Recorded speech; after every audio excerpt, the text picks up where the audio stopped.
I've flown more times than I can count, but as I stood at the boarding gate for this flight, something felt different. Maybe it was the restless vibe in the air, or maybe it was just my gut telling me that something was off. I couldn't shake the feeling that this flight wasn't going to be like the others. I checked my watch for the third time. Still plenty of time before boarding. I glanced around at the other passengers, trying to find a familiar face, but everyone seemed absorbed in their own little world.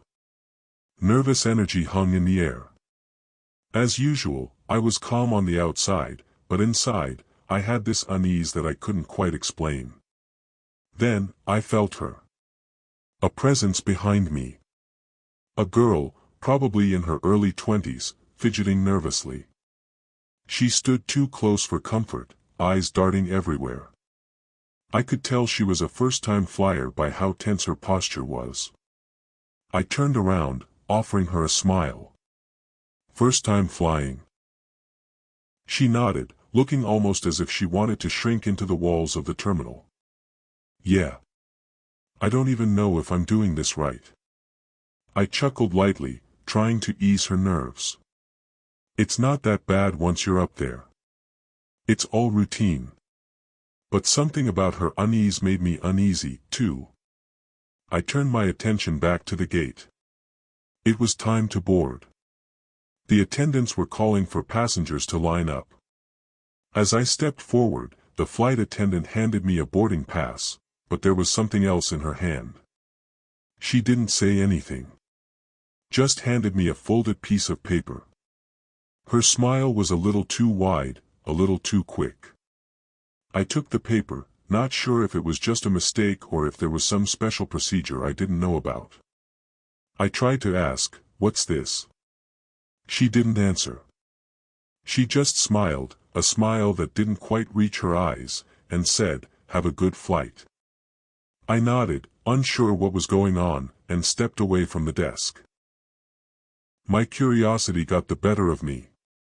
I unfolded the paper, but before I could read it, I felt a strange, deep sense of dread. Something's wrong. This isn't how things usually go. I shoved the paper into my pocket for later, not sure what it meant. Emily, the girl behind me, looked at me nervously. I could see her eyes scanning me, probably wondering if I knew what this was all about. She must have sensed it too, something wasn't right. Once I was settled in my seat, I pulled out the note. The crinkled edges seemed out of place, almost deliberate, like it was meant to look important. I unfolded it slowly, taking in the strange handwriting. My eyes skimmed over the first line, then the second. I blinked. Was this some kind of joke? I started reading aloud, not sure what was happening, but feeling the weight of each word like it was pressing into me. Do not speak to anyone. You are the only human on this flight. I stopped. I read it again. The only human. What the hell does that mean? I kept reading. The next rule made my stomach tighten. Check your phone after reading the sheet. All rules apply based on the time of your phone. I glanced at my phone. It was 3:45 p.m. What was this? A weird coincidence. I continued reading. During the first hour, do not talk to anyone. People may try to talk to you, but ignore them completely. I felt an odd sense of calm wash over me. The kind of calm you feel when you're trying to convince yourself that everything is normal. But something about these rules felt too real, too specific. During the second hour, if anyone mentions the window, do not look outside. What? I stared at the sentence. I didn't understand. Why wouldn't I look outside?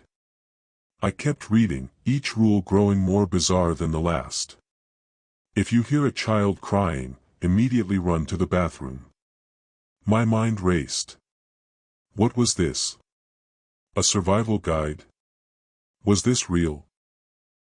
If the screen on your entertainment console goes black, immediately look away and do not stare at it.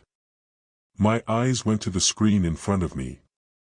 It flickered for a moment, just enough to catch my attention. I quickly looked away, feeling a shiver run down my spine.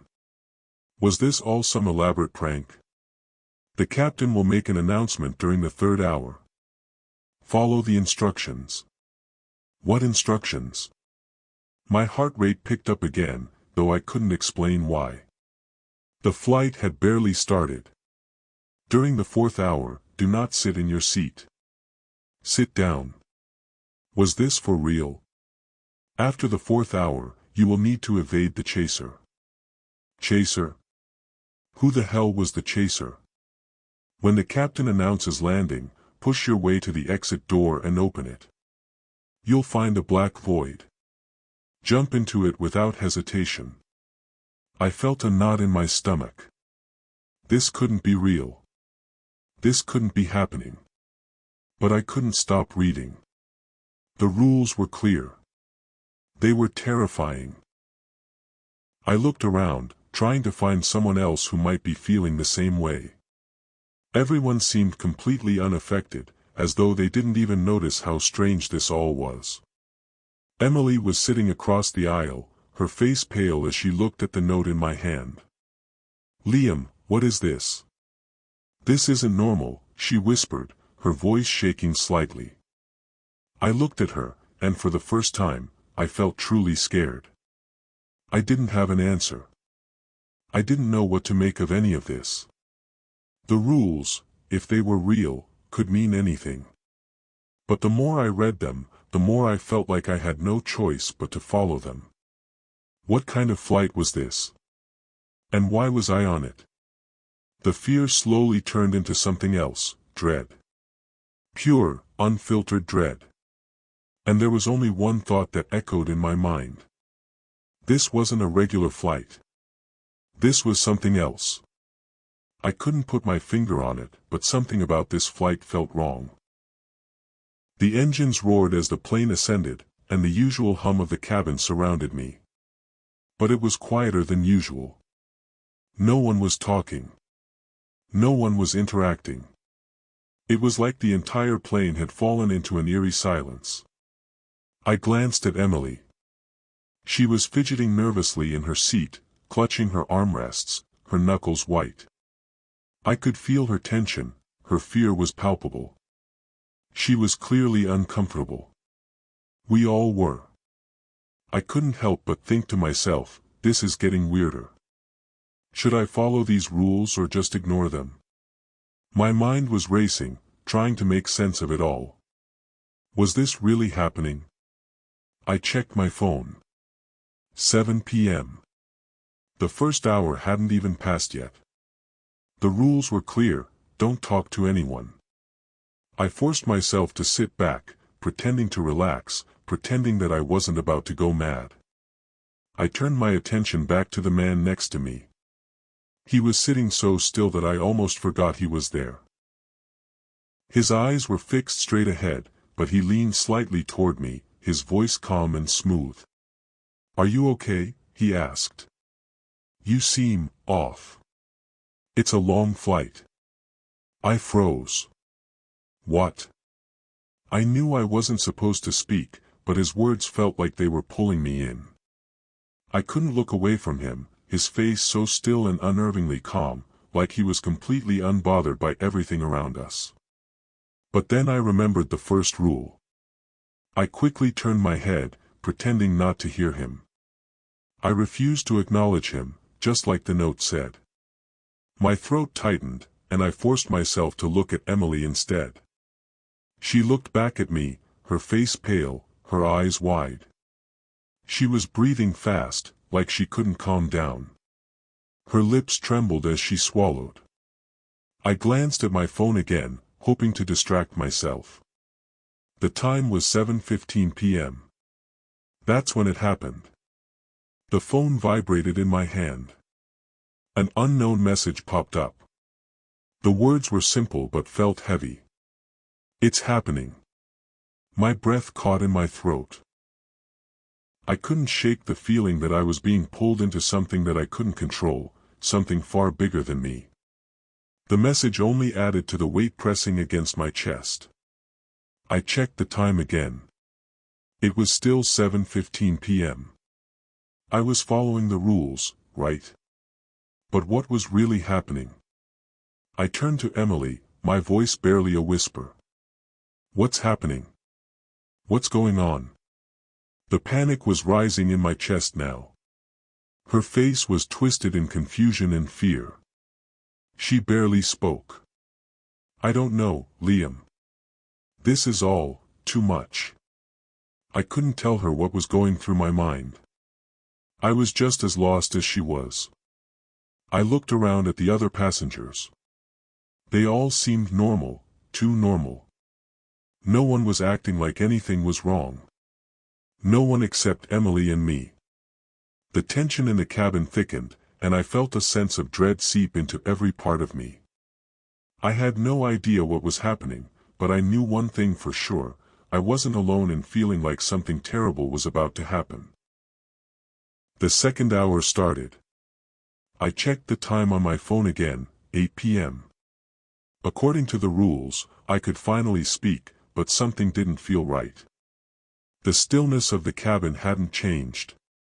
It was like the entire plane was holding its breath. The people around me, normal, average people, seemed completely unaware, lost in their own worlds. But it wasn't normal. It couldn't be. Emily leaned over to me, her voice barely above a whisper. Liam, do you hear that? Someone's whispering, and I'm freaking out. I didn't hear it at first, but as soon as she said it, I noticed a soft sound. It was subtle, like the faintest rustling, the softest murmurs. The kind of whispering that you can't quite make out, but you can feel it creeping into your thoughts. My eyes darted around the cabin, searching for the source of it. But everyone was either asleep or staring at their screens. No one else seemed to notice.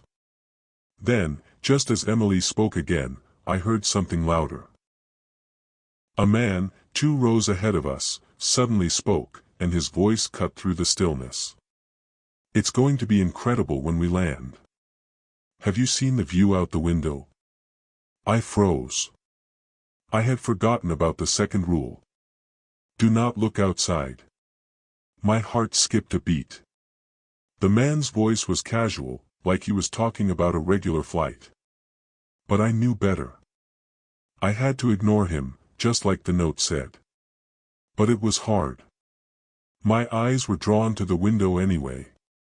The world outside was strange. The air outside the plane was darker now, swirling in unnatural patterns. The usual sights I was used to seeing at this altitude, clouds, the endless blue, were replaced with something darker, more unsettling. My stomach churned. Something wasn't right. This wasn't just a flight. This wasn't just another trip. This was something different. Emily's voice trembled beside me, breaking my trance. What if we don't follow the rules, Liam? What if we're supposed to? I cut her off, shaking my head. We have to follow the rules. This isn't normal. But as I stared out the window again, I realized how close I was to breaking one of them. The fear gripped me as the world outside continued to twist and warp in ways I couldn't understand. I forced myself to look away, my gaze fixed on the seat in front of me. But the image of that swirling darkness lingered in my mind. We were in the second hour. I had already broken one rule when I acknowledged the man next to me. But could I break another? The temptation to look outside, to see what was really out there, almost consumed me. I took a deep breath, forcing myself to look back at Emily. Her wide, terrified eyes met mine, and for a second, I saw the same fear reflected in them. This wasn't just a flight. This wasn't just a journey to somewhere unknown. It was a journey to something far worse. The third hour of the flight was like no other. It started with something small, something subtle. The lights flickered above. The steady hum of the plane, the usual background noise, felt heavier now. I couldn't quite put my finger on it, but everything about this moment felt off. The air was thick, like the whole plane was holding its breath. I glanced at Emily. She was gripping the armrests so tightly her knuckles were white. Her eyes darted around, as if she, too, could feel the growing weight pressing in on us. I leaned in, trying to keep my voice calm, though I could feel the unease creeping up in my chest. "We have to follow the next rule," I whispered to her. "The captain will give us instructions soon." No sooner had I spoken, the captain's voice crackled over the PA system. "Attention, passengers. Please remain seated and prepare for the upcoming turbulence." Turbulence. That was it. The moment I had been waiting for, where the rules could start to unfold further. But something still didn't feel right. The flickering lights weren't just a technical glitch. It felt like something was about to change. I looked around, trying to steady my nerves. Then I saw him. The strange passenger, sitting in the front row, his back hunched slightly as he muttered to himself. His words were unintelligible, but his gaze was locked on me and Emily. His eyes bore into us, and I could feel the weight of his stare, the intensity of it, even from across the cabin. Emily's voice barely reached my ear, but the panic in it was impossible to ignore. "He's staring at us like he knows something." I turned my head toward her, but the unease wasn't just in her voice. It was in the air. The whole cabin felt wrong, like it was closing in. I couldn't shake the feeling that we were being watched by something, or someone, who knew more than they should. I turned back to the man.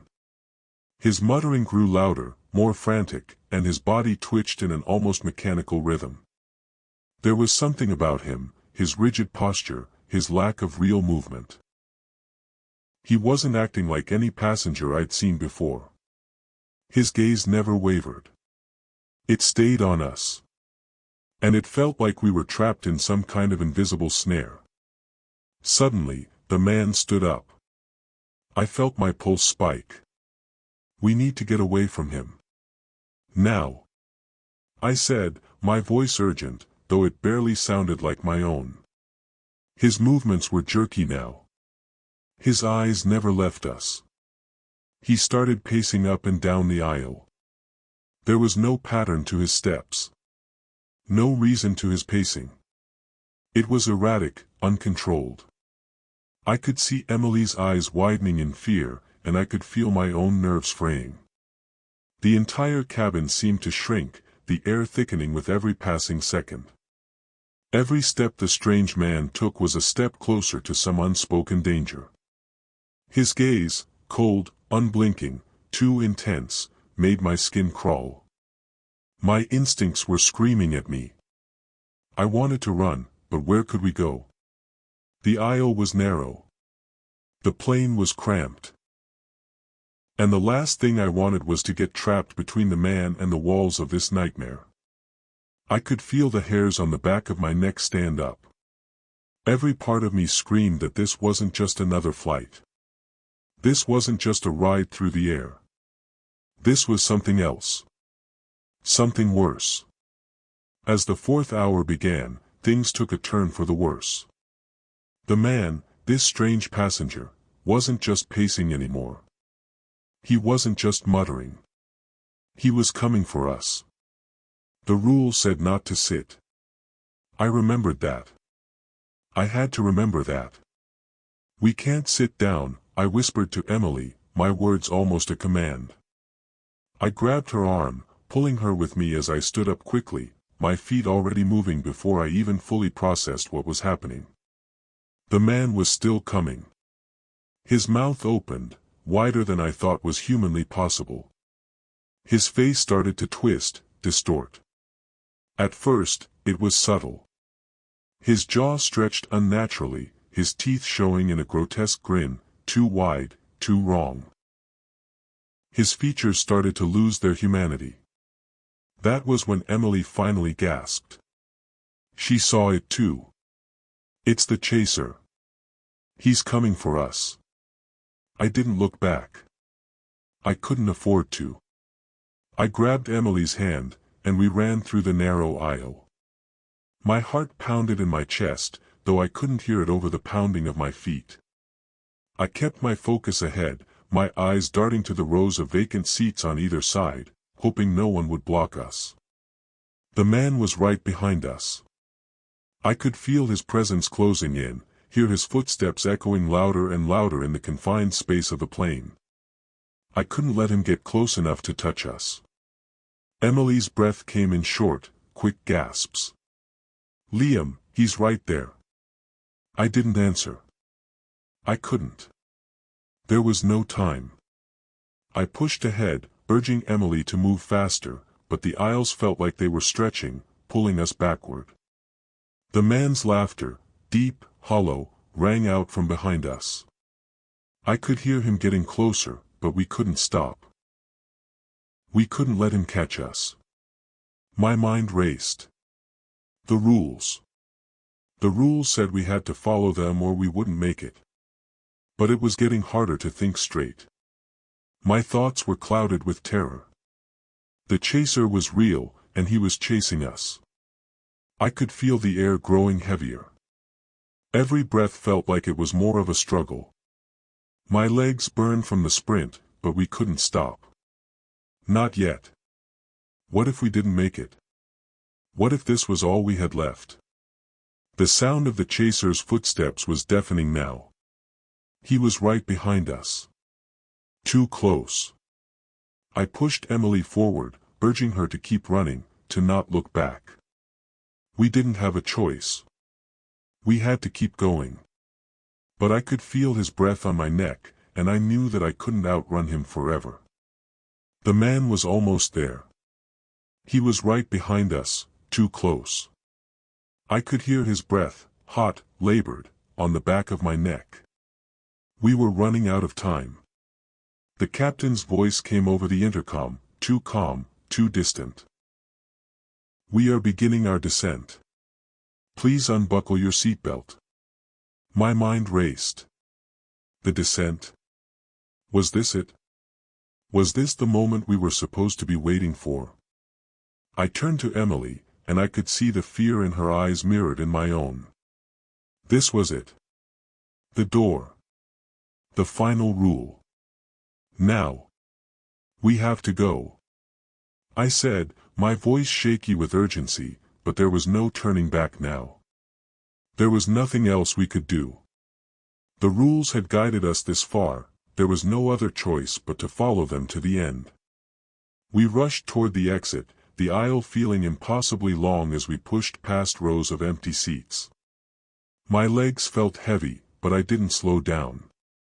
I couldn't. Not now. Not when we were so close to the end. I reached for the door. My hand hovered over the handle, my mind screaming at me to stop. What if this was the wrong move? What if this was the end? But I couldn't afford to think about it. The air around us felt thick, suffocating. The plane was no longer a place of comfort, it had become a cage. With a final, desperate breath, I grabbed the handle. I opened the door. And then I saw it. A pitch-black void stretched out before me. It wasn't just black, it was alive, swirling, pulsing with energy, as if it was beckoning us in. I could feel the pull of it, the way it made everything inside me scream in warning. But there was no time for second thoughts. Emily's voice, barely a whisper, broke through the chaos. "This is it. We jump." I turned to her, my heart heavy with the weight of the decision we were about to make. There was no other choice. "We have no choice," I replied, my voice cold with the finality of it. This was the only way. I could see the hesitation in her eyes. I could feel my own doubt, but we had reached the end. We had no way out but this. I looked one last time at the swirling blackness outside, the unknown stretching before us, and without another word, I stepped forward. The pull of the void was immediate, and then, just like that, we fell. As we fell, the world around us twisted. The air shifted, the colors stretched, and the very fabric of reality seemed to warp. I reached out, trying to steady myself, but it felt like the universe itself was unraveling around me. Then, with a jolt, we landed. The ground was hard beneath me, and I immediately pushed myself up, trying to orient myself. I blinked, trying to make sense of what I was seeing. The sky above us was cracked, a deep red hue bleeding across the horizon. Strange purple trees grew in twisted formations, their limbs reaching out like twisted fingers. The air was hot, but it didn't seem to affect me. The ground beneath my feet cracked and hissed as molten lava rivers ran along the terrain, their light dancing off the jagged rocks. What? Where are we? What is this place?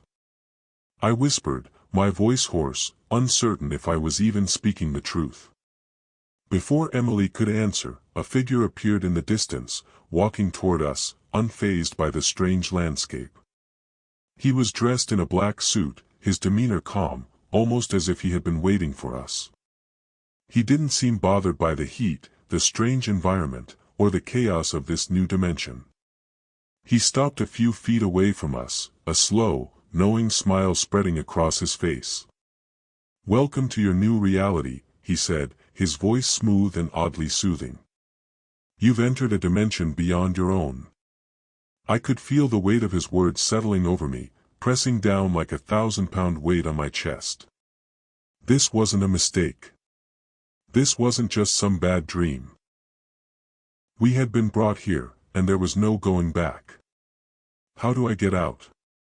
I asked, desperate, my voice trembling despite my best efforts to stay composed.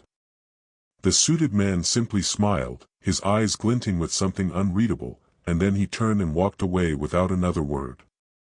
The sound of his footsteps was the only noise in the barren world. Emily took a step closer to me, her voice a hushed whisper, though the words seemed too big for her to fully comprehend. "I think we were never supposed to leave." Her words hit me harder than anything else. It was true. Whatever had happened on that plane, whatever strange forces were at play, we weren't supposed to be here. We weren't supposed to make it out. But we had. And now, we had no choice but to face this new reality. I turned to look at Emily, her face pale, eyes wide in disbelief, but also something else. Something that was hard to place. We were standing in the middle of this alien landscape, surrounded by everything that wasn't supposed to exist. The suited man was already a distant figure, walking away into the strange world, disappearing into the unknown.